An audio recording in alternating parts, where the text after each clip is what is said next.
El Señor esté con ustedes. Y con tu espíritu. Lectura del Santo Evangelio según San Mateo. Gloria a ti, Señor. En aquel tiempo exclamó Jesús: Te doy gracias, Padre, Señor de cielo y tierra, porque has escondido estas cosas a los sabios y entendidos y se las has revelado a la gente sencilla.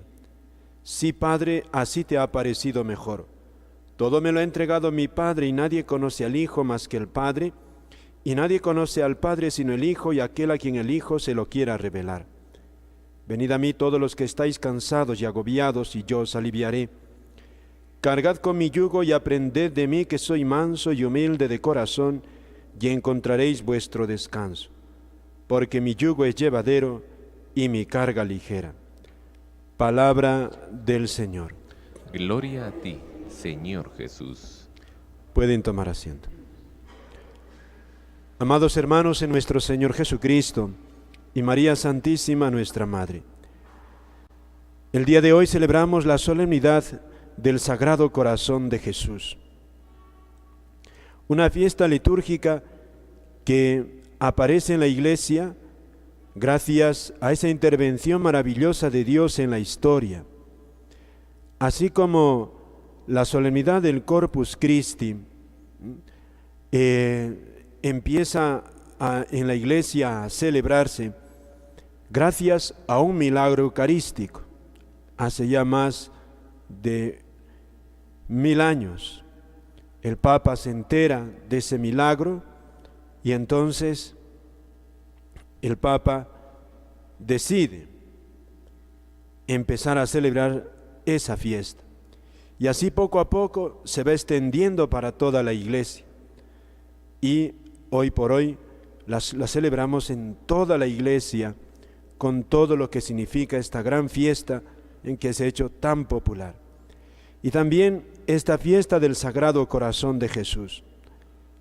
A lo largo de la historia de la Iglesia, Jesús se ha manifestado a muchos santos místicos, Santa Luzgarda, y sobre todo a San Juan Eudes, y finalmente a Santa Margarita María de Alacoque.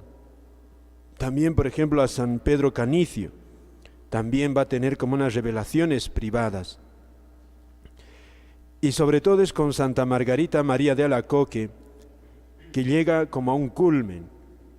Y desde entonces San Claudio de la Colombière, y con él sobre todo la gran compañía de Jesús, será la promotora de esta devoción, el Sagrado Corazón de Jesús. Y esta devoción también, finalmente con el Papa Pío XII, con la encíclica Aurietis Aquas, se hace como más presente en la Iglesia. Y hoy la celebramos en toda la Iglesia. Una fiesta que se ha universalizado, se ha hecho presente. Primero, esta fiesta, cómo Dios no se olvida de su pueblo, Dios se hace presente. Y además de guiarnos por el magisterio de la Iglesia, Dios también interviene así, a través de sus santos. Dios se comunica a su pueblo. Dios también emplea estos medios maravillosos para decirnos: aquí estoy, aquí estoy.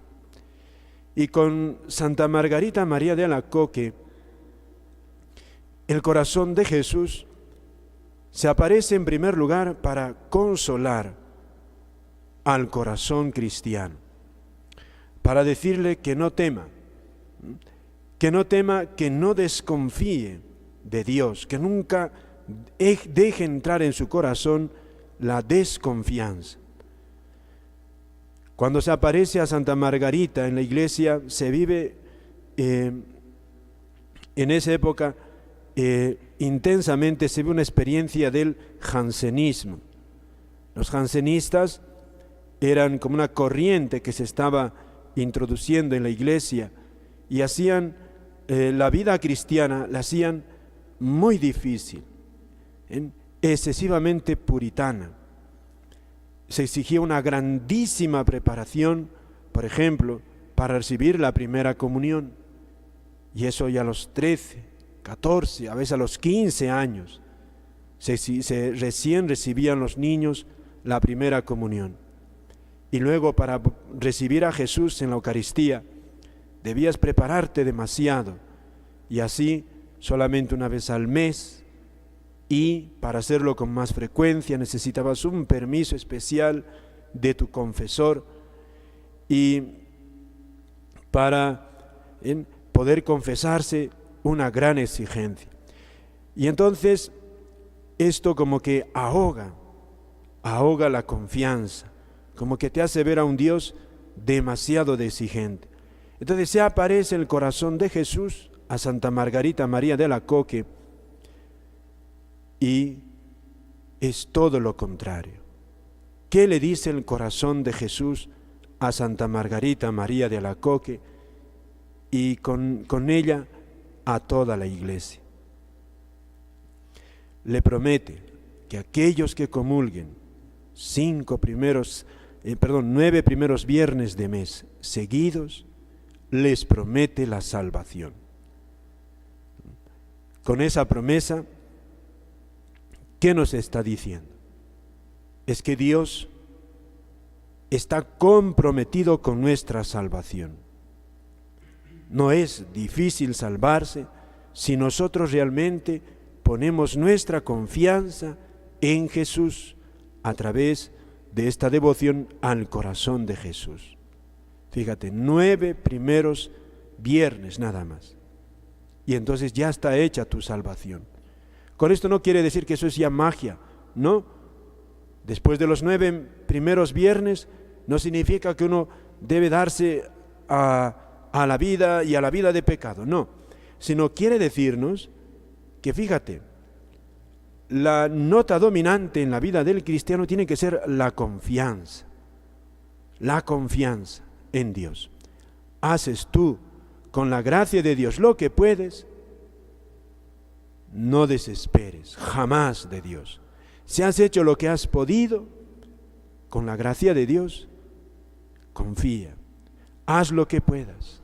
Ya Dios hará lo que tú no puedas, te lo hará posible. Por eso, esta devoción invita a la confianza. De ahí esa jaculatoria tan popular del Sagrado Corazón de Jesús. Sagrado Corazón de Jesús, en vos confío. Es eso, es invitarnos a la confianza, que Dios ha derramado toda su sangre por nosotros. ¿Cómo no va a querernos salvar? Eso es lo primero.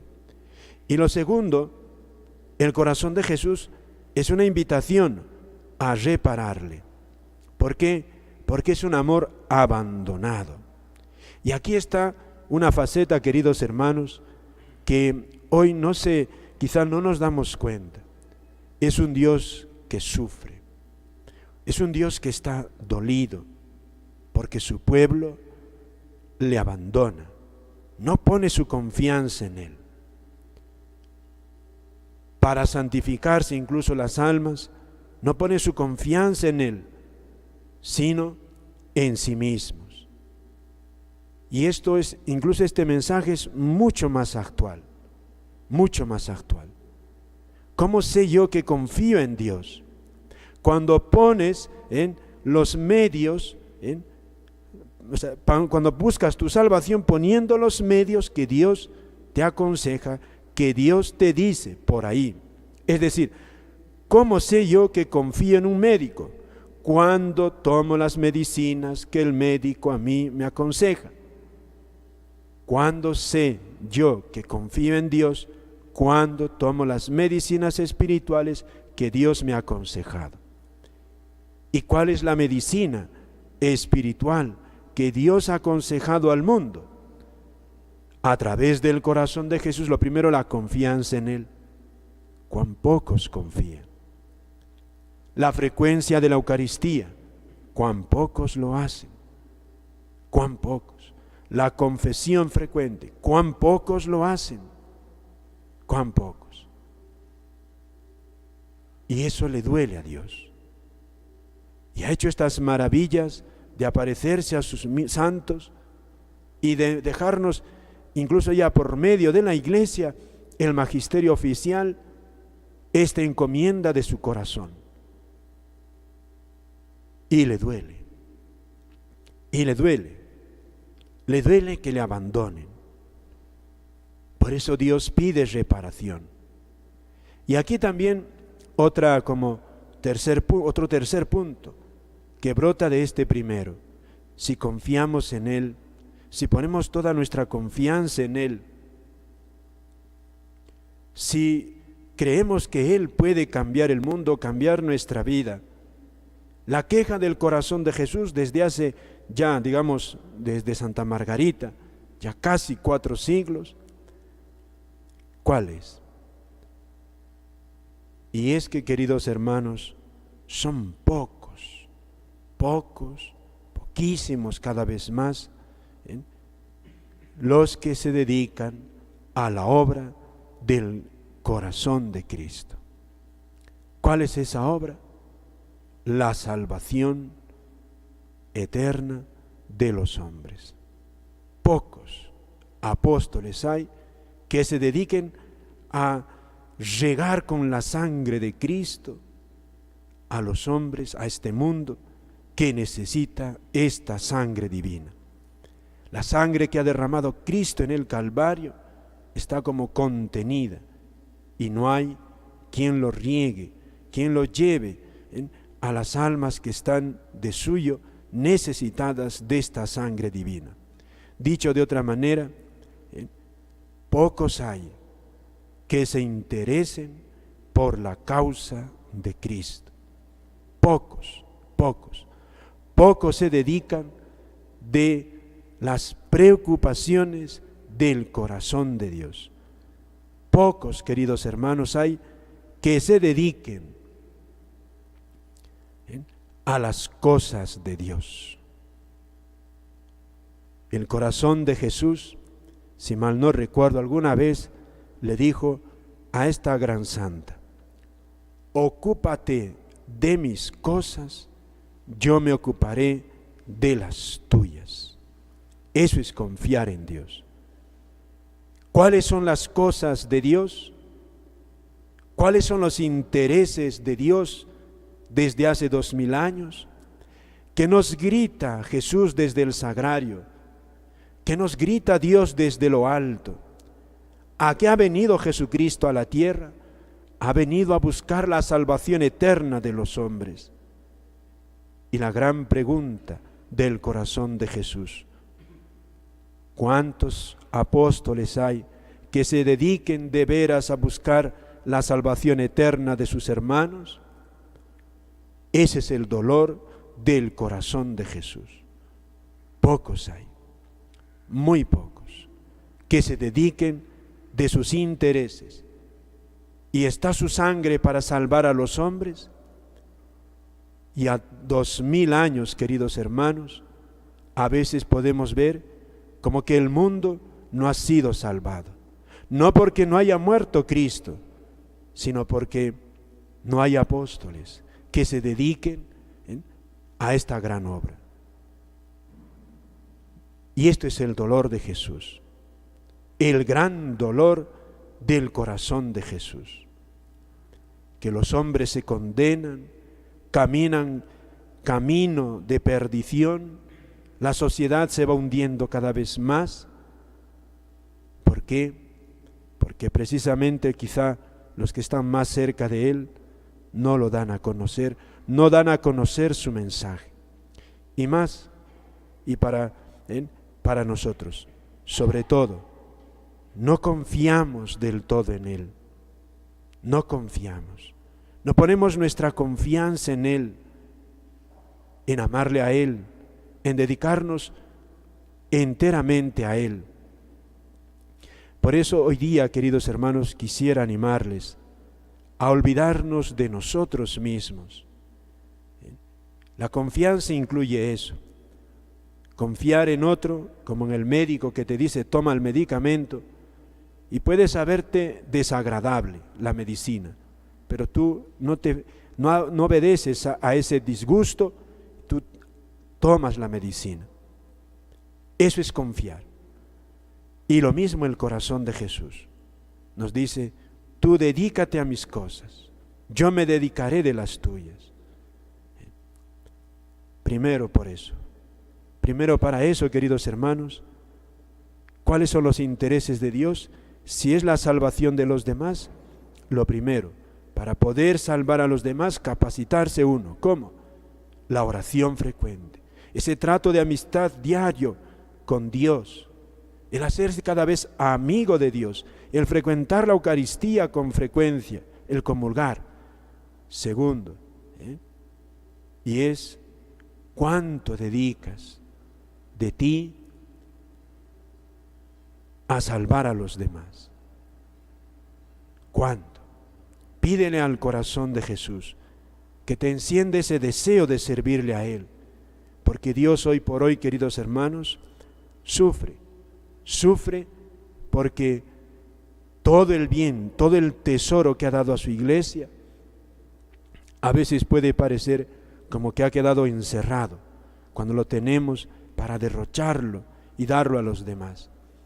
Que nuestra misión pues sea, queridos hermanos, aunque pasemos quizá momentos difíciles, tú lleva a los hombres a este puerto, al corazón de Jesús. Si empiezan a invocarle, a confiar en Él, ¿qué hace Dios? ¿Qué hace Dios, queridos hermanos? Esta, qué hermosa sentencia que le dijo a Santa Margarita María de Alacoque: tú ocúpate de mis cosas, yo me ocuparé de las tuyas. Yo me ocuparé de las tuyas. Tú empieza a confiar, empieza a frecuentar la Eucaristía, empieza a orar, empieza a hacer el bien que puedas, el apostolado que puedas, y vas a ver cómo Dios va cambiando tu vida y la vida de los demás. Lo va cambiando suavemente, pero lo va a hacer. Está su promesa, está la palabra de Él, y tú también vas a ir experimentando cuán bueno es su yugo, cuán bueno es el corazón de Dios, cuán dulce es realmente apoyarse en Él, vivir para Él. Te va a parecer todo eso que han experimentado en la iglesia tantos santos, aunque explícitamente no hayan hablado del corazón de Jesús. Nada más, queridos hermanos. Amén.